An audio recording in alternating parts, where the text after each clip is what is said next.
مساء الفل. النهارده الزمالك اعتذر عن كأس الرابطة، والأهلي برضه اعتذر من فترة على كأس الرابطة. طيب اعتذروا ليه؟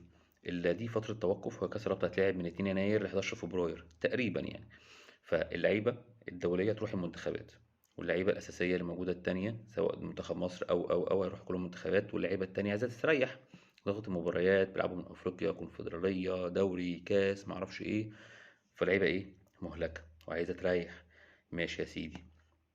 نتكلم على الأهلي. الأهلي مثلا عمال بيبرم على رأس حربة بقاله 3 4 سنين. خلاص. عنده قصور في مراكز، عنده قصور في مراكز، عنده قصور في رأس الحربة والوينج اليمين والشمال ومركز 10. طيب، ايه المشكلة لما انت تلعب بالسكند تيم بتاعك؟ يعني زلوك دوت مثلا، وكريستو، وشوية لعيبة من الناشئين، مع ان مش ناشئين. يعني بره مصر، يعني 23 سنة و22 سنة دول ما اسمهمش ناشئين، دول اسمهم ده بيشيلوا فرق. يعني في ناس قدهم واصغر منهم شايلين ريال مدريد وبرشلونة وشايلين فرق كبيرة يعني. ففكرة ان انت بتسمي 23 سنة و22 سنة ده ناشئ، ده فشل. خلاص. بس خلينا ماشيين بالسيستم بتاعنا البلدي الحمصي دوت، ويقول لك ماشي يا سيدي، ناشئين. خلاص. نجرب الناشئين بتوعك، يمكن يطلع لك براس حرب. وفر عليك مليون ولا 2 مليون دولار يا اهلي، بكلم على الاهلي. خلاص، هيطلع لك وينج يمين، وينج شمال، مركز 10. انت عمال تبرم في افريقيا كلها والدوري على لعيبه، واقل لعيب ب 20 30 مليون جنيه. ما انت عندك ببلاش اهو، وابن النادي بتاعك، وانت اولى بيه. بدل ما يطلع بره اعاره وتقعد تدور عليه وتشتري بعد كده ب 30 40 مليون جنيه، والهري اللي ايه اللي بيحصل ده كله. روح للزمالك. بتنسحب ليه انت كمان وبتعتذر انت كمان ليه؟ عندك ايه؟ عندكش فرقه اصلا. احنا كزمالك ما عندناش فرقه. فرقتنا كلها فاضيه. فرقتنا فاضيه. فانت مش هتلعب باحتياطي. انت الاحتياطي زي الاساسي كله متدشمل. طيب طلع 23 سنه و22 سنه نلعب بيهم. خد خسرت يا سيدي، حد هيعيب عليك؟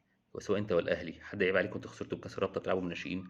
بتجهزوا فرقه تبقى احتياطي للفرقه الاساسيه بتاعتكم. اي لعيب هيتصاب من الاساسي يبقى عندك لعيب جاهز. هيحتك فرق الدوري الممتاز، هياخد خبرة دوري ممتاز عشان بلاعب فرق كلها بتلعب في الدوري الممتاز. مش هتجيب لسه لعيب هتجربه تحت الضغط، وهتجربه فنيا، وهتشوف بيستحمل مش بيستحمل، وهتجرب حاجات كتير قوي فيه. طب ده هيوفر عليك. لعبت ماتش اتنين تلاتة أربعة، استفاد، خد خبرة، طلعت منهم شوية لعيبة، وفروا عليك شوية فلوس. الزمالك احنا عايزين فرقة السنة الجاية أو في يناير، هيوفر عليك كام؟ لاعبين تلاتة. جبت لك مساك على باك على خط نص على حد قدام. هيفرق معاك، هيفرق معاك في فلوس.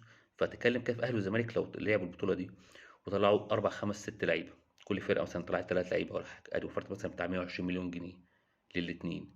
طب إيه طيب؟ ما انت هتستفيد، والدوري هيستفيد، وانت هتوفر، والانديه اللي تقعد تقول لك بال 30 مليون جنيه و40 مليون جنيه هيتهدوا، اسعار لعيبه هتنزل. لكن احنا، هو احنا كده؟ الزمالك هيلعب بطوله وديه في 3 ايام من يوم 26 ل 28 يناير في دبي، فهو كده خلاص عايز يريح اللعيبه. لعيبه اللي تريح يا عم، هم اصلا دول بيلعبوا عشان يريحوا. والاهلي نفس الموضوع، عندك لعيبه ما تلمسهاش، نزلهم يلعبوا. يمكن تلعب اي حاجه ولا تعمل باي حاجه.